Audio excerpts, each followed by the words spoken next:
Hi, I'm James VanOsdol. This is Car Con Carne, presented by Alex Ross Art. For decades, literal decades, I've been a fan, such a fan of Alex Ross, one of the greatest to ever have his work in a comic book or graphic novel. He paints his stuff, and he paints in a photorealistic way, a way that makes it look like these are real people. I mean, they're based on real people. That's the whole idea of photorealism. But he makes characters from Luke Cage through Batman, Wonder Woman through the Huntress look like they exist in real life, IRL to you kids with the rest of us. Alex Ross is on YouTube, obviously, and here's Alex to tell you about his YouTube channel. Hi, this is Alex Ross. I appreciate you guys supporting our YouTube, and we create new content every week. I hope you will continue to support us, and please subscribe. It's Car Con Carne. Let's eat in the car. It's Car Con Carne. And now here's the star of our show, James VanOsdol. I'm so glad you're here. This is the year-end show of Car Con Carne, and I'm recording in early December. It just, timing-wise, it made sense. I realized there's some year left to go, but now's the time to put this stuff together. And as I'm recording this in early December, Car Con Carne was just nominated as Best Music Podcast in Chicago, according to the Chicago Reader, for the Best of 2023 issue. Voting starts on Wednesday, December 13th, so I don't have a link for you now, but I would love your help to secure the win. I put so much work into this. If you watch the show, if you listen to the show, you know that. But the amount of work I put in is irrelevant. What matters is, do you watch it? Do you listen to it? Do you like it? If so, I'd love your support when that link comes available. I think voting is for 4 weeks, starting on the 13th. I don't ask people to go on Apple and rate the show or anything like that. This is really the one big favor I have. Car Con Carne for Best Music Podcast in the Chicago Reader. Thank you for your support. Keep an eye on my socials, because I'll for sure have updates, and I'll provide the link so it's really easy for you to get to. Thanks for that. So, it's the year-end show, and a couple weeks ago I put out a survey asking you who your favorite guests were over the course of 2023. And I'm going to play back clips from your top 10 guests, and there were close to 100 guests in 2023. And I'm also going to share some extra stuff too, stuff that you might have missed, stuff worth just hearing or seeing. But before I get to any of that, because I did so many episodes, I hate the idea of excluding people from this conversation, excluding guests, because I've enjoyed everyone I've talked to, every interview I've done. I love doing this. I love learning more about artists, musicians, and sharing that information with you. So before I get to your top 10, before I get to all the extra stuff, I am going to methodically, one by one, thank every guest that's been on Car Con Carne in 2023. Here we go. Ghost Forest, Joe Chura of Go Brewing, Noah from Punk Rock Tacos, Sweetie, David Bonomi of Peanut Park Trattoria, great food, oh my God, the very funny Mike Stricker, the Brokedowns, at last the Brokedowns were on this show, Bartoli's Pizza, delicious, Low Tech at Pink Shrimp and Oysters. I don't think the restaurant survived. The interview did, and it's awesome. Let's see. The guys behind the Vinyl Nation documentary. The people behind the Feed the Beasts benefit. We did that one at Sound Growler in Tinley Park. Ivan Julian of Richard Hell and the Voidoids. Talked to him outside Rattleback. Awful at Tony D's. Frank Orrell of Poi Dog Pondering. What a gentleman he is. Poi Dog at Few Distillery. Moon did that one virtually. Now, here's the thing. I think I'm done with virtual interviews. We're in 2023, heading to 2024. I prefer to do things in person unless someone from out of town makes themselves available who I otherwise couldn't sit next to in the car. The Nets performed outside Percolator. Juna outside Enjoy. Fax. Patrick Brower of Challengers Comics and Conversation. We did that one at Club Lago. The Academy is at Jungbu. Casey Gulbro at Foxfire in St. Charles. They just won a couple of awards, deservedly so. The very funny Dwayne Kennedy. White Rabbit Object. Triple Fast Action. Talked to Brian of Triple Fast, did that one virtual. The people behind the Galloping Ghost documentary, Ghost Lord and the Quest for Dark Presence, recorded that in Motion Sound Studio. John Carruthers of Crust Fund Pizza talked to Sweet Cobra at Big Kids in Logan Square. Did a combo episode, Lucky Boys Confusion with the dog and everything. Third Coast Percussion, Take the Reins, recorded at their practice space. They performed there. They made food in a crock pot for me. It was Car Con Carne. The Boll Weevils, Dr. Daryl Wilson of the Boll Weevils. Gary Newman, kind of a bucket list one, did that one in Milwaukee at the rave. Stuart Copeland, the Grammy Award-winning legendary drummer of the Police. Ugly Kid Joe, recorded that outside their hotel in St. Charles. The Fluorescents, Graham Bonnet of Rainbow fame, more than anything, really. Fan Expo Chicago, Bellhead at Herm's Palace. Josh Caterer, the person behind the theme song, Josh Caterer of Smoking Popes, making his first appearance this year at Chicago Culinary Kitchen. Avantist, Glory Days at Central Cafe. Bullet to the Heart at Flipside Brewing. Colleen Wild at Sovereign. The combination of Lloyd Bean, that was a virtual one. The people behind the Naked Raygun tribute album Godspeed did that at Rogue's Corner. We talked to Scott Miller, old work friend, about his dear friend Dick Biondi, radio legend who passed shortly before then. Guardrail at La Principal in Evanston. Louise Post of Veruca Salt, that was virtual. At a Punk Rock Tacos event, I talked to Show Off, Conciencia Total, and Callidius Time Bomb. Aaron Williams making a return appearance for Homegrown, recorded at Base Camp in Lisle, naturally. Went to Delmark and recorded with Julia A. Miller there. For a separate episode, I recorded people talking about why Naked Raygun. So we heard from members of the Boll Weevils, the Methadones, and Death in Memphis. Blue Meanies had a comeback this year, well, one show. Talked to Billy Spunk at Byron's. The Evictions at Wolfie's. Mirrors at Gene and Jude's. Achings, virtual. Too Much Joy, virtual. Dan Doherty at DJ Corchin at Red Hot Ranch. Nathan Graham performing live outside 6978. Ovif Au at El Original Chavez Tacos. Louis Mendocino of Cobra Lounge. He was talking about the Cultivate Festival having its first year this year. We did that outside Cigars and Stripes. I'm still talking about that hot sauce and those wings. J.C. Brooks at Gigio's in Uptown. Kyle Kinane did that one in a parking lot. Black Dog Vinyl Cafe, talked to them, and Jason Benefield, who performed live in the car for that one. Sincere Engineer did that one at a corn dog place, Obvi. Madam Reaper and the Gentleman's Club.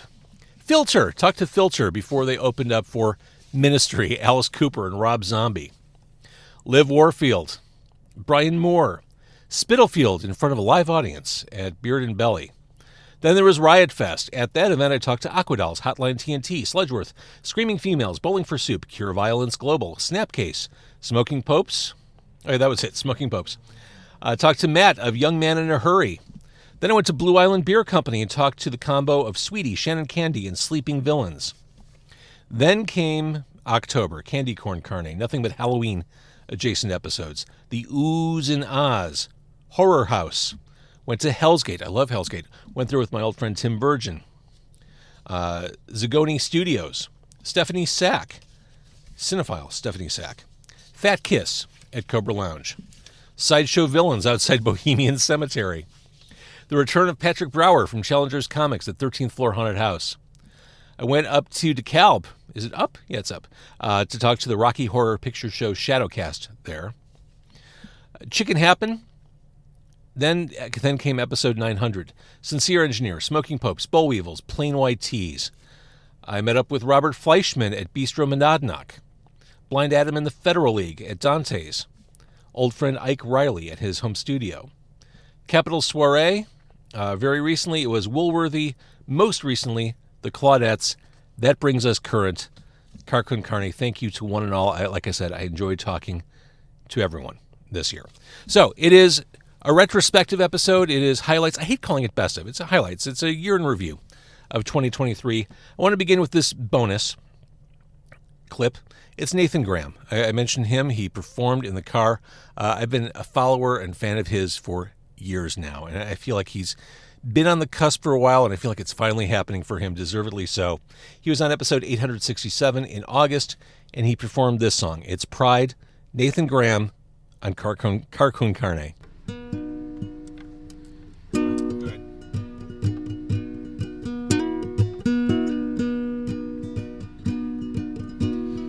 I lost my mind, searching for what I can't find, so far away from my home. I lost myself in this world, in this place, and I never felt so alone.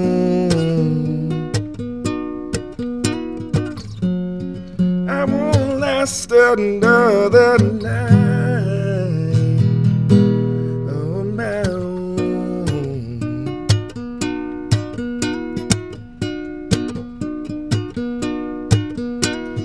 I'm stealing time, telling lies, promise you I'm fine, and don't you worry over me. Say one more night, one more year, one more mile, until I can find my way, till I'm free.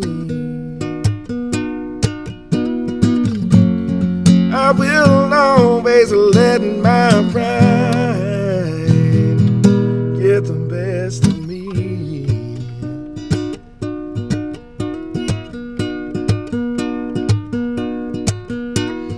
I lost my mind, searching for what I can't find, so far away from my home. My pride gets the best of me when I'm alone.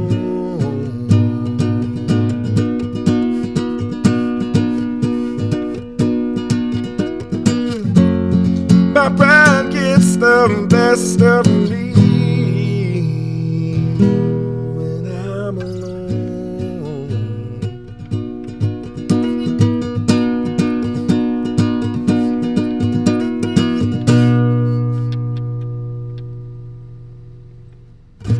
So let's get into your top 10. Again, I put a survey out there. I wasn't sure what I would get back. I got a ton of responses for favorite guests and moments of this past year. And let's start with number 10. It is the Evictions. Talked to them in July of this year. Talked to Johnny and Chris of the Evictions. And in this clip, we talked about the dangers and high cost of being a very physical live band. I won't name the venue. We played at a fairly well-known venue recently, and afterwards the bar manager came up and said, you're really not allowed to be jumping on the tables. And I said, well, one, you're lucky I didn't bring my flamethrower bass, which is fair. But then second, I was like, well, it looked like everyone was having a good time, and the bar manager was like, smiled and said, yeah, well, yeah, actually they did look like they're having a good time. I guess it's all right. I would love to see your bookkeeping at the end of a gig. It's like, wait, I thought we packed the house. How did we lose $200? You broke a $3,000 bar. Yeah, the apology tour. No, he jumped off the bar one show while playing, and he kind of jumped off but landed on a table and slammed into a couple of girls and knocked over all their drinks on the table. And now they're married. I'm sorry. I'll come back and give you some drinks. I'm sorry. As he's bass soloing, running back up to the bar. You got to make sure people are paying attention. So in my Spotify Unwrapped, which everyone shared theirs, I didn't share mine, but I thought it was interesting. My most listened to episode on Spotify this year was also the number 9 voted favorite episode of the year. Ugly Kid Joe. Talked to them in May. Talked to Klaus and Dave. Ugly Kid Joe during their first U.S. tour in close to 20 years. And one of the things we talked about, we talked for a while, one of the things we talked about was how quickly everything came together for them in the early 90s. The first tour we get a Winnebago. It shows up. Label's giving us some money to do a tour. Excuse me. The first show, I think, was in Portland, Oregon, I think. And like 8 people showed up. maybe. And then, maybe a few more in Seattle. And by the time we hit, I think the Midwest actually is when Everything About You started getting played. And it was just weird. Like, all of a sudden, they're packed out. Like, almost, like, kind of overnight. I mean, I would say that. It was 0 to 60. Yeah, it was a trip. And but we were still, in a Winnebago. We didn't have any money. We were just young. Luckily, we were very young at the time, 23 to 25, I think. And so we were, sleeping like in Willy Wonka, where the grandparents sleep with, head to feet, to head to feet in this Winnebago. And, everything was just exciting and fun. Omaha, Nebraska was exciting because we're like, oh, Mutual of Omaha. And, everything we've always heard about, these cities you've always heard about a million times, TV shows or whatever. There you are, and you're playing, and it's weird, playing in your band, and it's doing what you did always in the clubs or at the frat parties or the beach parties and whatever we did, houses at the beach and stuff. Back in California, it was the same thing, but in somewhere else, in some snow outside. But so and then you start getting people asking for autographs and all this stuff, and it did happen really fast. And I think we did kind of lose it a little bit. We probably. How can you not? I mean, really, objectively, I don't know how you can have all that happen at that age, at 23, 24 years old, and maintain it much perspective at all. I mean, and plus you've got this. It's insane high, and especially when you start playing completely sold out venues, and the crowd is literally yelling the songs back to you. Going from just playing, like I said, a backyard party, where people are just partying and you're the band, the entertainment, to they're actually here, this is the show, and it's you, and you get really a lot of adrenaline, obviously, and of course we had cases of beer on the rider at the time, so probably that's luckily we're young, and you kind of going to come down from that, so you start drinking a little more than you should. The next thing you know, it's a whirlwind. It became like this 2-year tornado, hurricane. We took off. It's the mayhem of. I got in the band, and then the first show I ever played was it was on MTV's first movie awards. It was my first performance with the band. Then that started. You jumped on a speeding train. Yeah. Oh yeah, and then in the first tour we did, we went right into an arena in Portland with Ozzy Osbourne, and we did that tour. Then it went literally for 2 years, all over the place, all over the world. And then me and Klaus had some normalcy by coming back to Santa Barbara. Both got each of us got a house, and then put a little studio in there. We started writing for Menace. So that was sort of the break where we were able to chill for a second back in Santa Barbara and be like, all right. But it was man, you talk about 2 years of absolute radness, is what I'll call it. It was amazing, man. There's so many. Everywhere. Everywhere. We played the Australian Music Awards with Bon Jovi and all kinds, just badass things that were just monumental in our lives, man. And those 2 years are probably and that's we were in a tornado of being young, and we were nuts, man. We're like 24, and I think I turned 25 maybe on that year. I forget how old I was. Yeah, when I turned 25, I went out for a nice dinner with my parents. Yeah, sounds wild, bro. Fuck, yeah. And then there was this one, Josh Caterer at Riot Fest. Smoking Popes were supposed to play day 3 at Riot Fest, but it rained, and it rained hard all morning, and I was with Josh right when he got a text saying, you guys aren't playing. They got bumped because they had to push everything back at Riot Fest. So before the Smoking Popes packed it up, I talked to Josh, we sat down, and he talked about the set that would have been at Riot Fest. We love you all! Is that how you would have ended? That's how Ozzy would have ended it. How would you have ended? Would you have closed with I Know You Love Me or Need You Around? Do you want to know what the set was going to be? Yeah. Okay, this is a Car Con Carne exclusive. Simmer Down. Let's Hear It for Love. No More Smiles. Oh. Then I feel like that's the Gotta time. Know Right Now. There you go. Going old school. Then we were going to do the new song, Madison. Then we were going to do like a 3-song rock block to finish it up, which was going to be... A rock block. Boom, boom, boom. Megan, Need You Around, I Know You Love Me. Hoping for some extended ending, crowd sing-along, I Know You Love Me. If things were going really well, I would have taken the guitar off and stage dive, crowd surfing. What could have Can been? you do that at 1 p.m.? I Sure don't you know. can. Absolutely. Not only can you, you should. I would have. Back to your votes for favorite guests of this past year. It was January when I went to Punk Rock Tacos in Villa Park and sat down. It was my first ever meeting with the band Sweetie.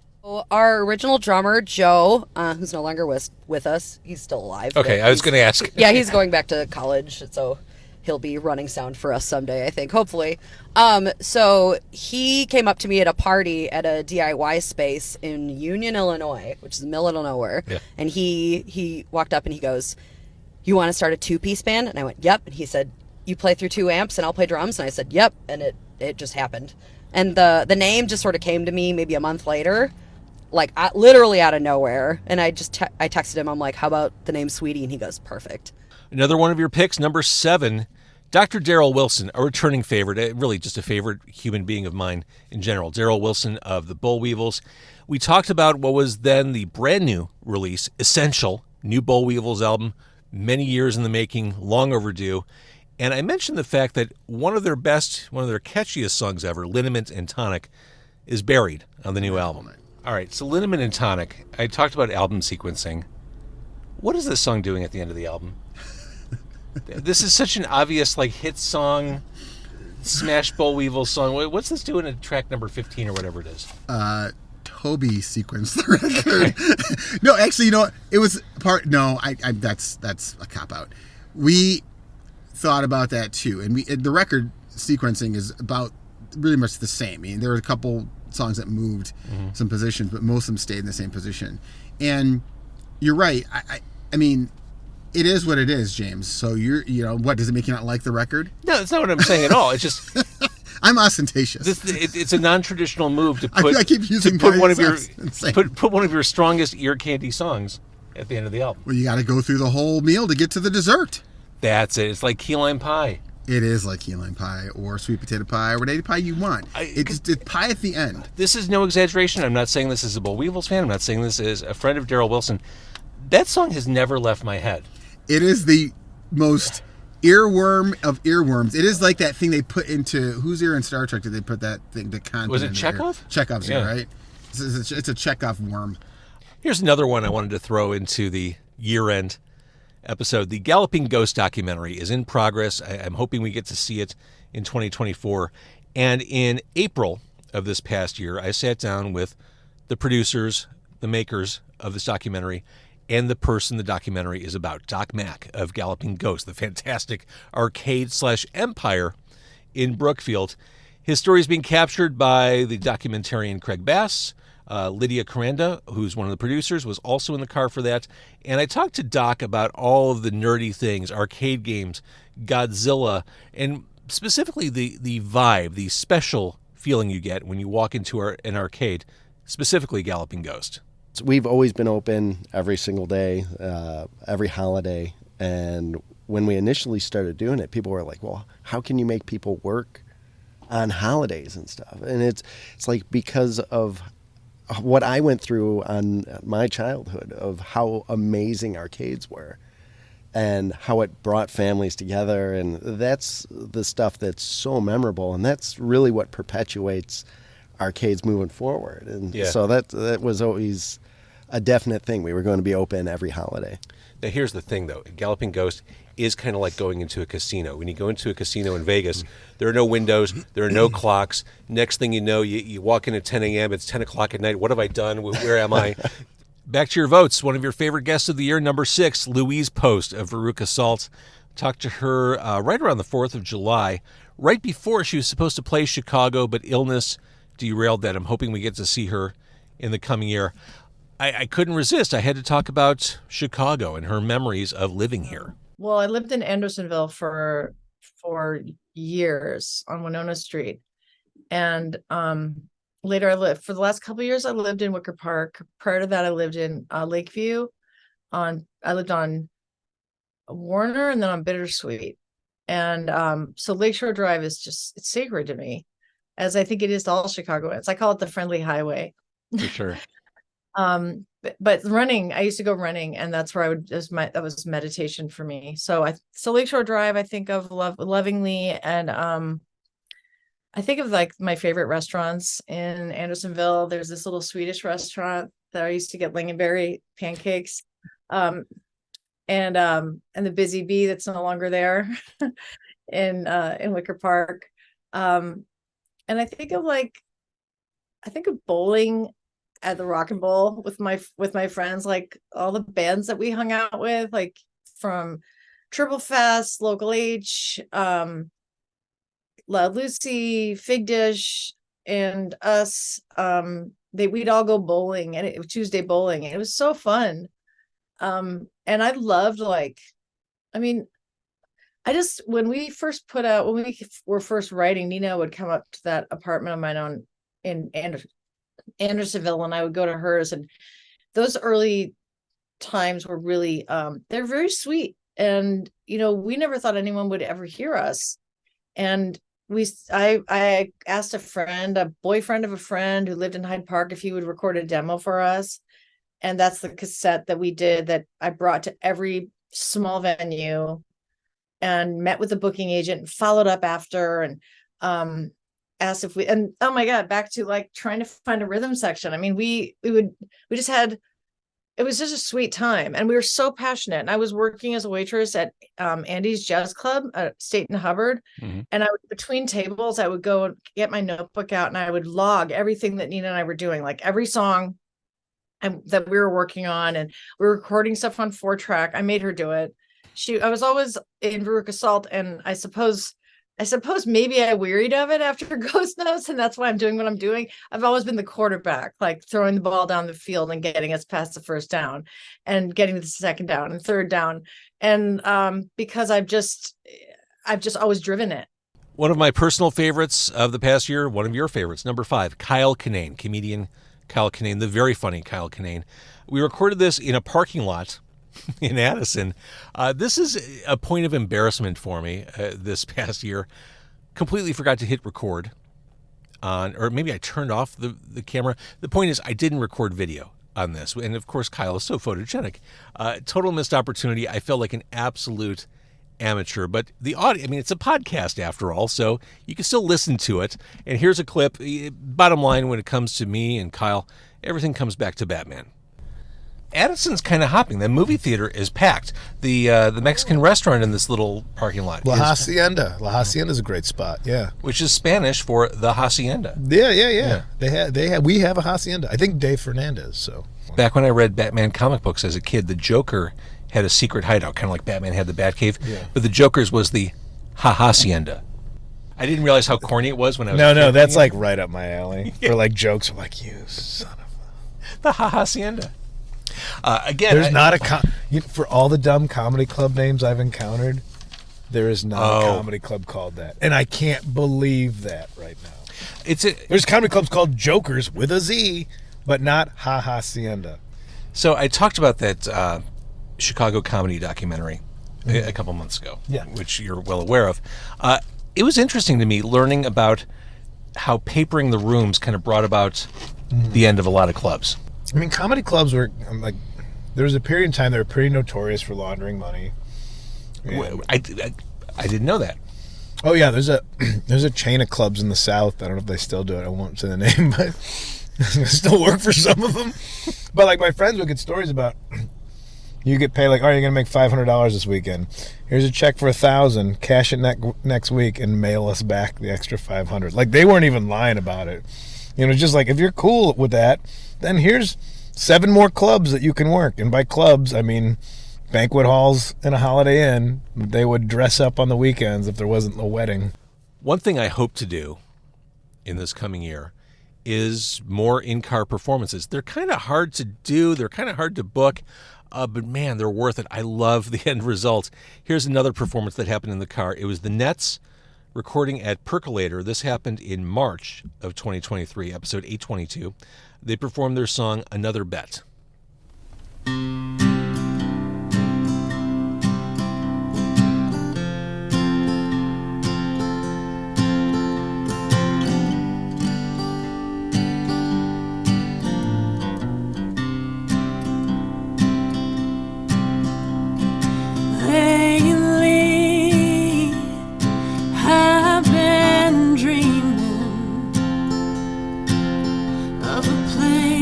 one time where you and me belong.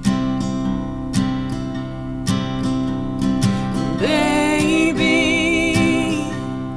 I've been thinking that it's time I put these words into a song.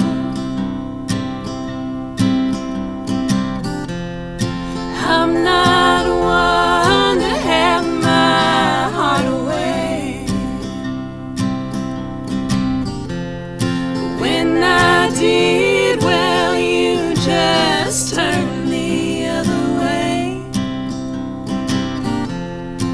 Was our love another bet for you to make, babe? Oh, babe, darling, where'd the time go? Did you run away and end up getting lost? 'Cause these days we're just strangers, moving in a different time, in a different space. I'm not one to have my heart away. But when I did, well, you just turned the other way.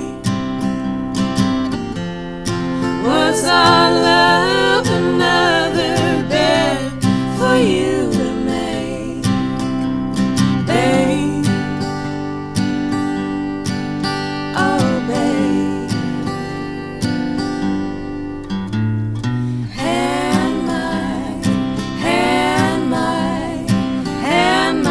heart away, hand my heart away, my heart away.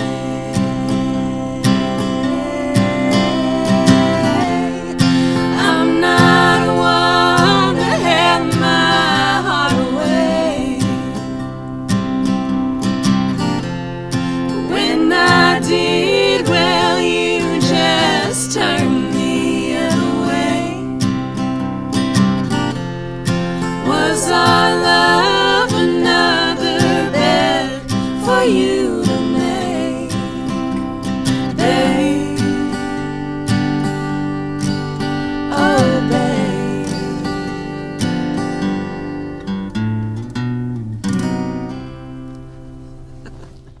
Booking guests for a podcast is hard. It's a lot of work. You send out requests, you get a lot of rejections, you get a lot of non-responses. This was kind of a wish list, I'll never hear back sort of request I put out there. And I got a response right away. Gary Newman, the legendary, influential synth pioneer Gary Newman. He was playing at the Rave in Milwaukee. I made the pitch, and then I drove out to meet Gary Newman and do this interview. This was audio only per management request. And in this interview clip with Gary Newman, we talked about the fact that music is just in his blood. I think if I could paint, I would probably write less songs, because I would be able to do it that way. I could articulate the visions that I have and the things that I see in a different way. But I can't. I'm a terrible painter, so all I have left is music and words and trying to build atmospheres and moods within it. Navigating through your career in the present day as a more seasoned career performer, it feels like you are happily in control, as opposed to when things, we're at a breakneck, out of control pace, circa Pleasure Principle. Yeah. I was. I think when you're new to it, you don't know what your pace is. Everything is. Well, for me, I've never been particularly confident about what I do, either in the studio, musically, or on stage, and until relatively recently. Still not in the studio, actually. I still find that quite challenging. But on stage now, I'm I'm pretty confident now. I really do feel like I know what I'm doing. People can like it or not like it. That doesn't even bother me much anymore. I like what I'm doing. I have a lot of fun doing it. I love my band. We're the best friends. I like the life. I like living on the bus. I like that feeling as you walk out and the crowd moves.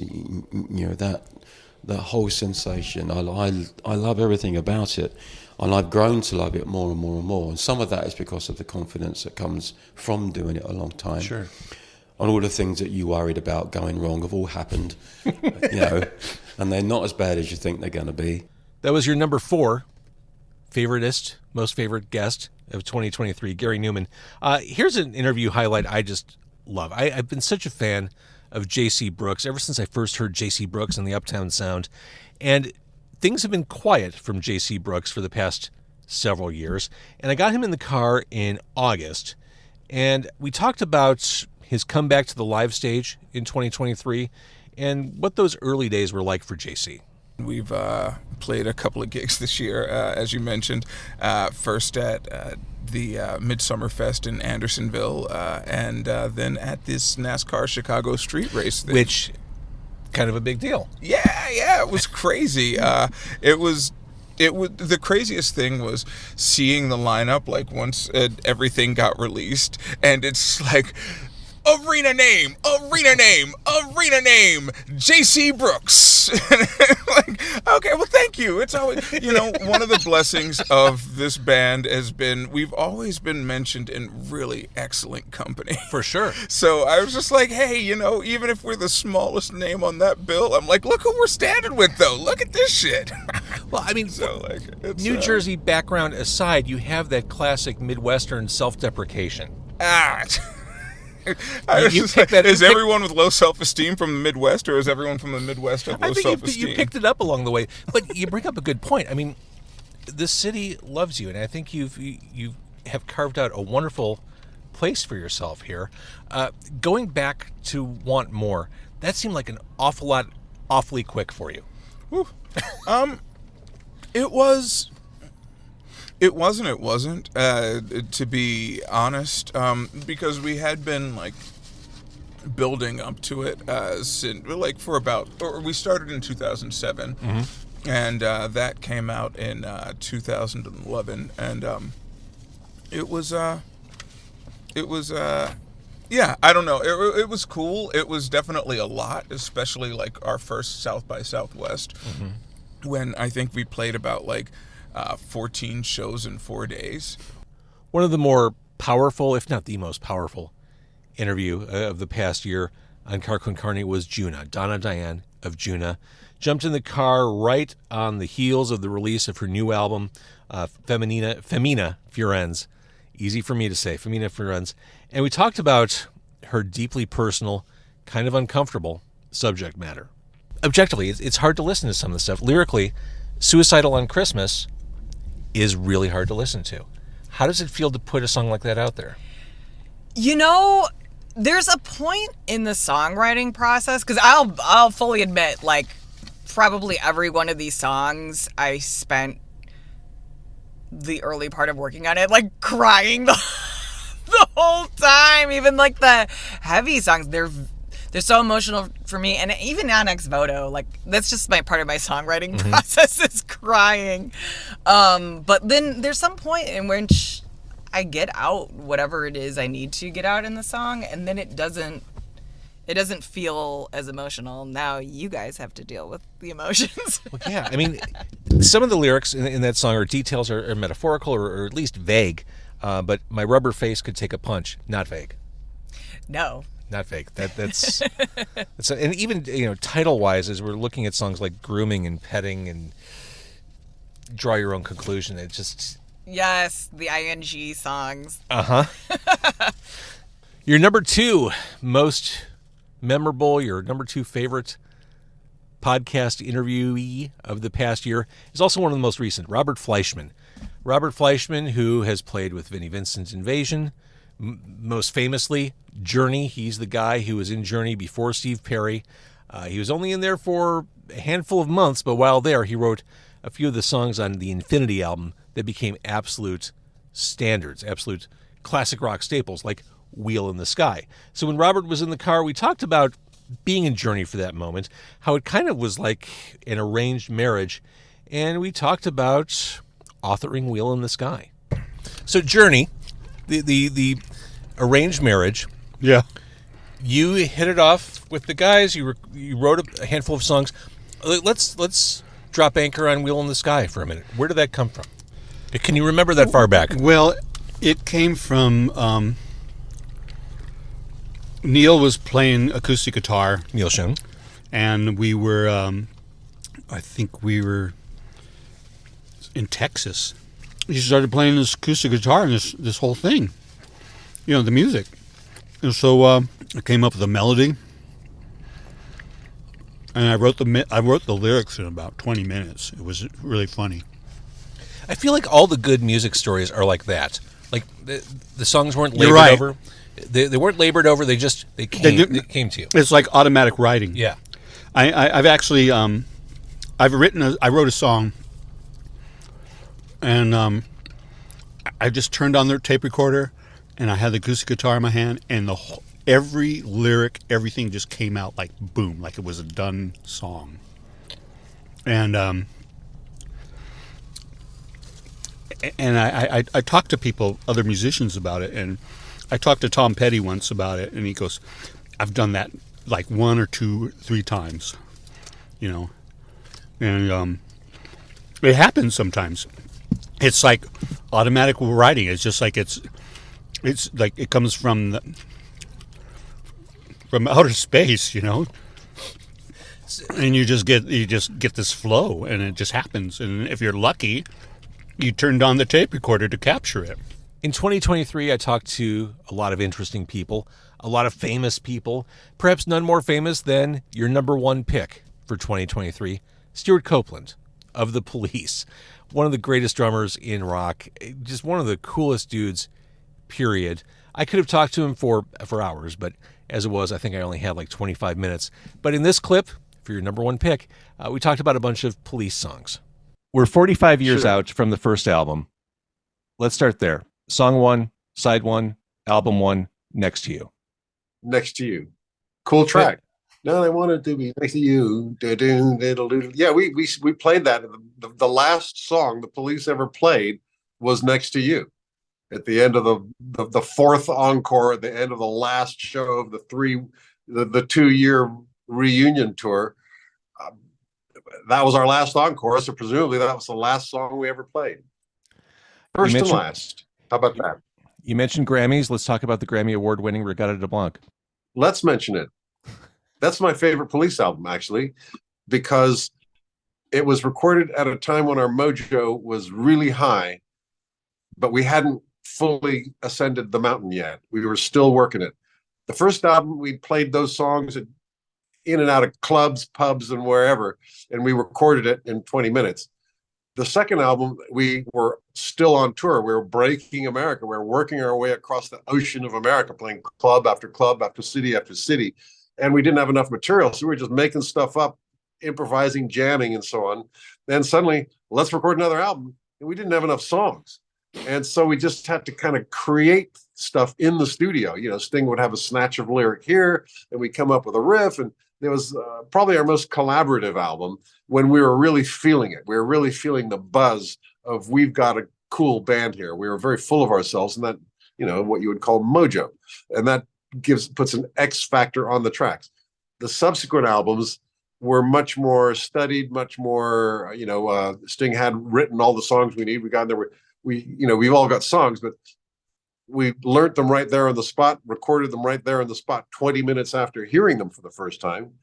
But Regatta was very spontaneous, shoot from the hip. All right, one more clip now that we've run through your top 10.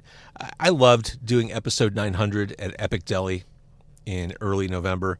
It was Tom Higginson of Plain White Tees, Daryl Wilson of the Boll Weevils, Deanna from Sincere Engineer, and Josh Caterer from Smoking Popes. And in this clip from episode 900, we talked about the songwriting process. Yeah, I always felt like if I didn't remember a song, like if I wrote a song and then went out or something, if I didn't remember it, like when I got home, then it's like it must not have been good enough. For sure. See, that's a certain mentality. I always would think, I forgot the song, and it was the best song I'll ever write. I'm doomed. I've had some of that too. Yeah. Where I'm like, oh my god. You guys ever like dream a full ass song? Yes. I have, yeah. Full I song. did. I did that and it's actually so the other day, good. and I can't remember it. Yeah, and then sometimes you wake up and you kind of do remember Yep. it. Yeah. But yeah, there are times where you keep wake like up and pad by the bedside. Like I'll put a pad by the bedside for that. Like if I hear the song in my head, like I'll have to write it down. Like seriously, it's like writing down your dream or whatever it is. But I haven't done that recently, and I had one that was in my head. I'm like, oh, this sounds so good. I wish. And I'm like, I can't remember it. Yeah. I cannot remember it. There's It's also it's like that gone. like dream reality to real thing. I had that too, but I like can never get it on paper. Yes, It's like a full band like, you know. It's like, It it'll happened to never me. exist. It happened to me once. I was really excited, but it turned out to be My Sharona. So I couldn't. Wrote that, actually dude? No do way. that. Yeah, I rewrote it from Amazing. scratch.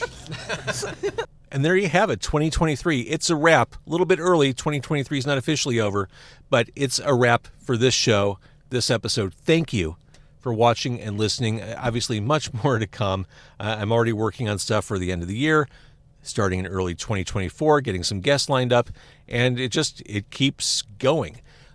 Two things I'm going to ask of you. Number one, keep an eye out for that Chicago Reader voting link.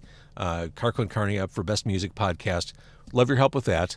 Also, between now and the end of the year, I'm also going to put out another survey. This one just trying to figure out what is the most meaningful approach for you. Some logistic questions about Car Con Carne. How do I make it even better of a listening/viewing experience for you? So that's coming too. That all said, thank you for a fantastic 2023. I consider it an honor to be able to talk to the people I talk to on this podcast, and the fact that you give me your energy, time, viewing, and listening. So thank you very much.